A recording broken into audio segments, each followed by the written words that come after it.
Cybersecurity Today is brought to you by the generous support of our sponsor, Beauceron Security. You can get their 2024 State of Cybersecurity Awareness Report at beauceronsecurity.com, and there's a link you can follow in the show notes. The Ebury botnet continues to exploit Linux servers. Microsoft, SAP, and Apple issue security updates, and more. Welcome to Cybersecurity Today. It's Wednesday, May 15th, 2024. I'm Howard Solomon, contributing reporter on cybersecurity for TechNewsDay.com. Linux server administrators still aren't doing enough to protect their machines from being infected by the Ebury botnet. That's the conclusion from reading a report by researchers at ESET. They say the botnet of compromised Linux servers is still expanding 15 years after its creation, spreading spam, stealing login credentials, plundering cryptocurrency wallets, and copying credit card numbers. What's worrisome is that victims include internet hosting providers. As you can imagine, compromising a hosting provider can give the Ebury operators access to thousands of servers.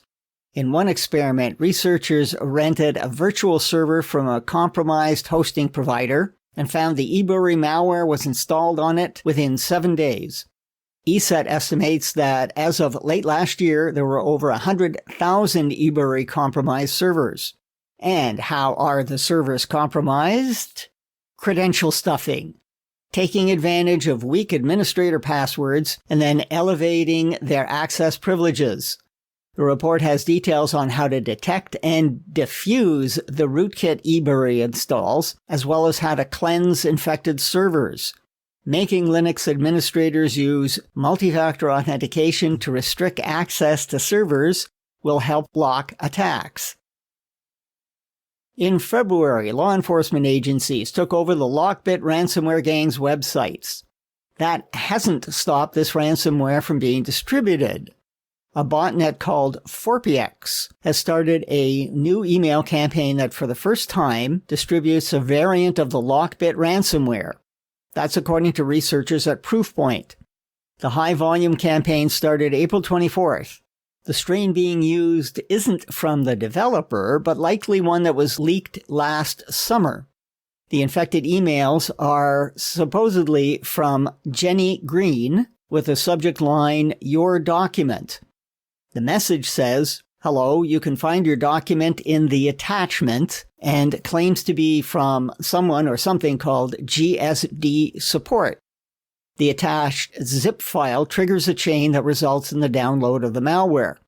This is a classic case of an unexpected email that employees should be warned against opening. The Jenny Green messages that are flung from the Phorpiex botnet have been seen since at least January 23, but they were distributing the Phorpiex malware. The use of a LockBit ransomware strain is new. For Patch Tuesday, Microsoft released fixes for 61 vulnerabilities. They include a patch for Windows Desktop Window Manager, which researchers at Action 1 rate a significant risk. Another fix closes a hole in SharePoint Server, and there's also a patch for Excel. SAP released 17 security updates for its products. These include 3 hot news notes and 1 high priority note. According to researchers at Omnapsis, one patch with a CVSS score of 9.8 fixes 2 critical vulnerabilities in SAP Customer Experience Commerce. Another patch with a CVSS score of 9.6 fixes a vulnerability in SAP NetWeaver Application Server ABAP. Adobe released patches for Acrobat, Acrobat Reader, Illustrator, FrameMaker, Dreamweaver, Animate, Substance 3D Painter, and Substance 3D Designer, as well as Adobe Aero. Apple released a new version of iOS that patches 16 vulnerabilities on iPhones and iPads. Patches for the Mac OS were also released. Also released this week from Apple and Google are iOS and Android updates that warn users with Bluetooth turned on that someone's tracking them with a Bluetooth detecting device. And separately, Google released emergency fixes to plug a new zero-day vulnerability in the Chrome browser. Make sure you're running the latest version. VMware has released updates for Workstation and Fusion to fix 4 critical vulnerabilities. 3 of the holes were identified during a recent Pwn2Own hacking contest.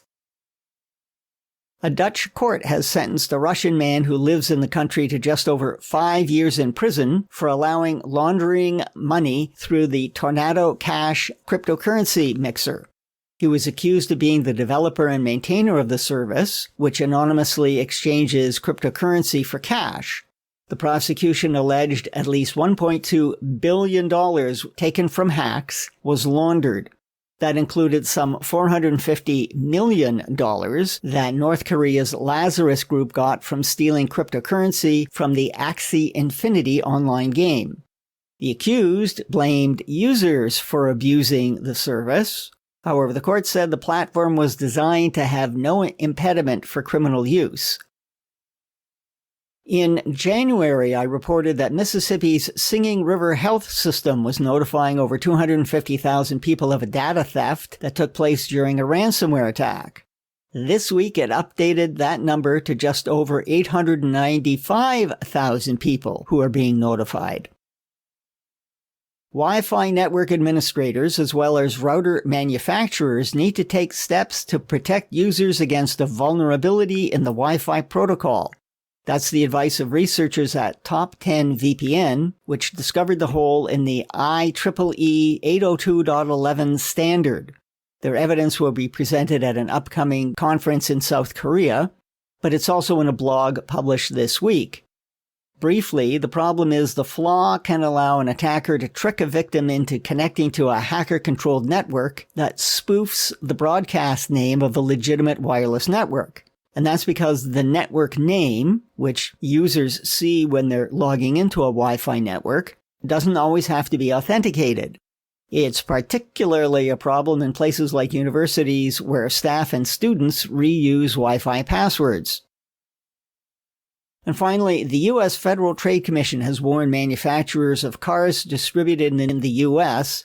not to illegally collect, use, or disclose personal data that they collect from internet-connected vehicles. Biometric, telematic, geolocation, and other data can be collected from wireless vehicle systems. Selling that data to marketers or data brokers without consumer consent can be illegal, the regulator says, and it's also illegal for all American businesses. That's it for now. Links to details about news mentioned in this podcast episode are in the text version at technewsday.com. Follow Cybersecurity Today on Apple Podcasts, Spotify, or add us to your flash briefing on your smart speaker. Thanks for listening. I'm Howard Solomon.